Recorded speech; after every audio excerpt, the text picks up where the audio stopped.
Right now, we want to go to previously recorded comments from President Trump, taking a bit of a gaggle on the White House lawn before he boarded Air Force One.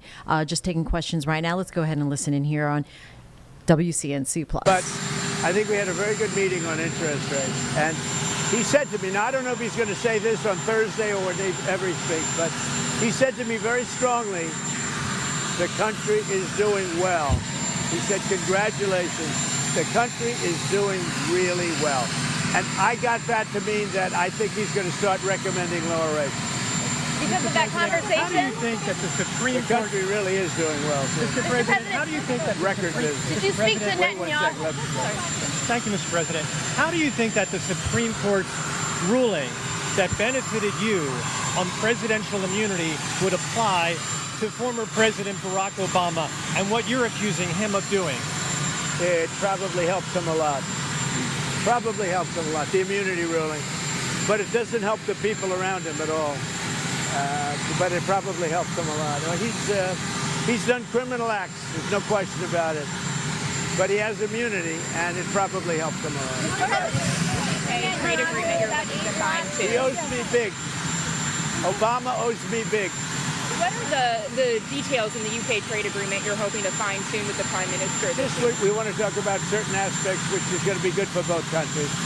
More fine-tuning. And also, we're going to do a little celebrating together because, you know, we got along very well. UK's been trying to make a deal with us for like 12 years and haven't been able to do it. We got it done.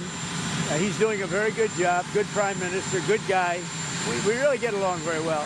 So we're going to see. We're going to meet at Turnberry, and we're going to meet at Aberdeen. So two beautiful places. Is there wiggle room in steel and aluminum if they were to budge on digital services tax? Say it. Is there any wiggle room on steel and aluminum in exchange for any budge on digital services? Not a lot, because if I do it for one, I have to do it for all.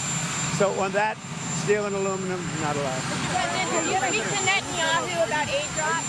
Sorry, Michelle, go ahead. Mr. President, did you speak to Netanyahu about allowing aid drops in Gaza from Arab countries? I speak to him, but I can't tell you what I spoke to him about.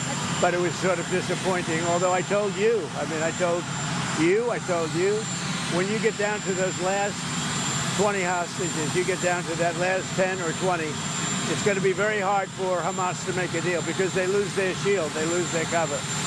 We got a lot of them out. A lot of them. We took a lot of bodies out, too. You know, so many of the parents said, please get my son's body back.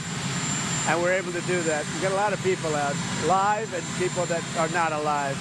But it was very important to the parents to get their son back, even though they knew their son was dead. Are you going to be able to get the Open Championship back to Turnberry? I think they will do that, yeah.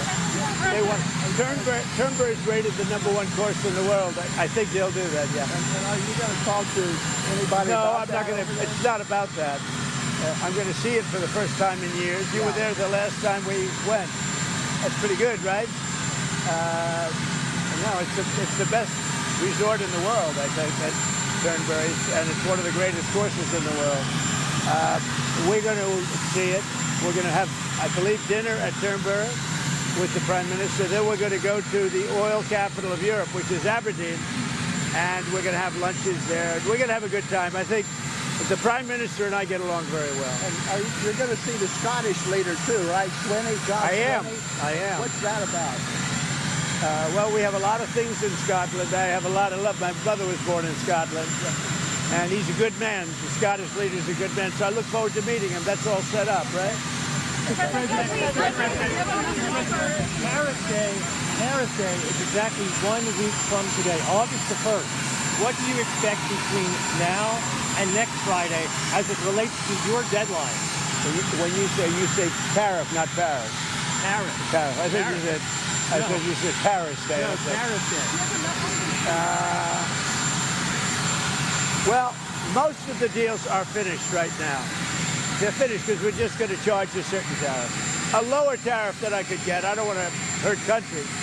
But we're going to send a letter out sometime during the week, and it's basically going to say you're going to pay 10%, you're going to pay 15%, you're going to pay maybe less, I don't know. But Australia was great. They opened up beef yesterday for the first time ever.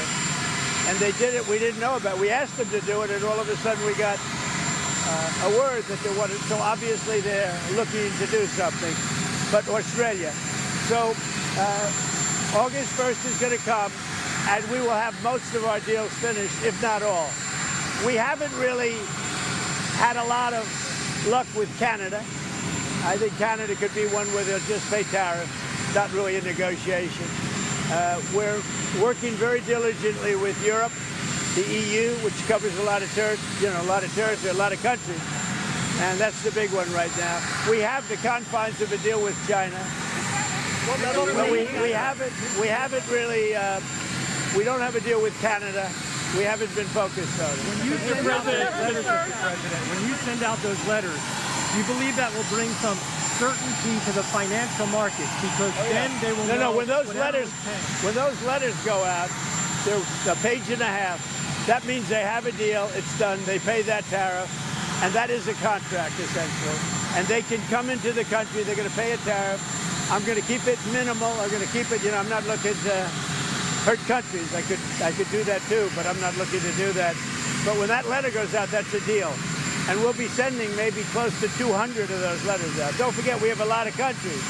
So we're going to be sending out almost 200 of those letters. But once those letters go out, there we have a deal. Now, we sent one to Japan, we sent one to EU, and they came back and negotiated a deal.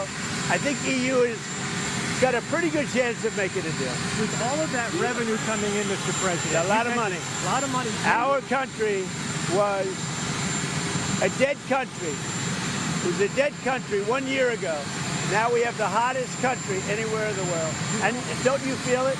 Mr. President, with all of that revenue coming in, tens of billions of dollars, do you think there's the possibility of a rebate to the American public in terms of all of that money?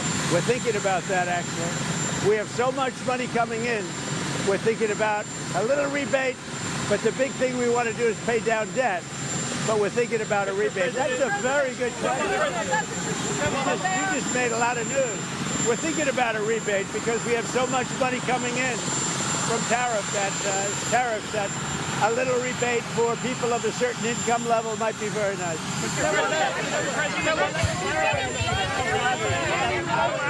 Humanitarian aid into Gaza. Do you think Israel is allowing enough humanitarian aid? Hamas is being blocked by a lot of people. People don't know this, and we didn't certainly get any acknowledgement or thank you, but we contributed $60 million to food and supplies and everything else. We hope the money gets there because, that money gets taken, the food gets taken. We're going to do more, but we gave a lot of money. We gave a majority of the money, and the sad part is that no other country other than us gives anything. Have you spoken to Michael Watley about running for that North Carolina? I have, yeah. And will he run, do you think? I think he will. So teacher shortages, so what can be done to get... Are you from North Carolina? My father lives there. He'll be a good candidate. What can be done to bring more teachers, more educators into the classroom to alleviate the teacher shortage across the country? We're doing that, and we're doing it strongly. What we're doing is moving education back to the states. The states will run education. When they do it, you're going to have the best education in the world.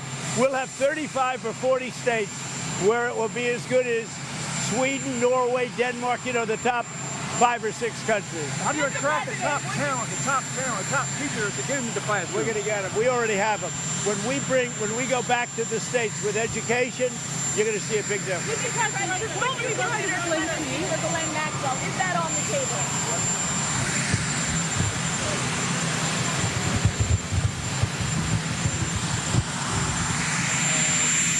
Interview going on. Todd Blanche is a great gentleman. He's a great man who's a great lawyer. He's got a great heart. But he's over there now. I don't know exactly what's happening, but I certainly can't talk about pardons. Can you trust what she's telling him? She's a convicted trafficker who's eager to get out of prison. Well, he's a professional lawyer. I think he's been through things like this before. But you should focus on Clinton. You should focus on the president of Harvard. The former president of Harvard. You should focus on some of the hedge fund guys. I'll give you a list. These guys lived with Jeffrey Epstein. I sure as hell didn't. Thank you very much. Mr. President, should that be part of the question?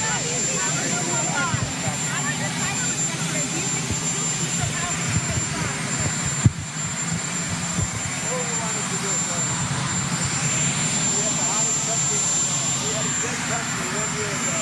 Now we have the hottest country in the world. All I want him to do is lower interest rates because that'll take care of the housing. The housing is a little bit slower than everything else. Everything we're 100% on, but the housing because this rate is too high.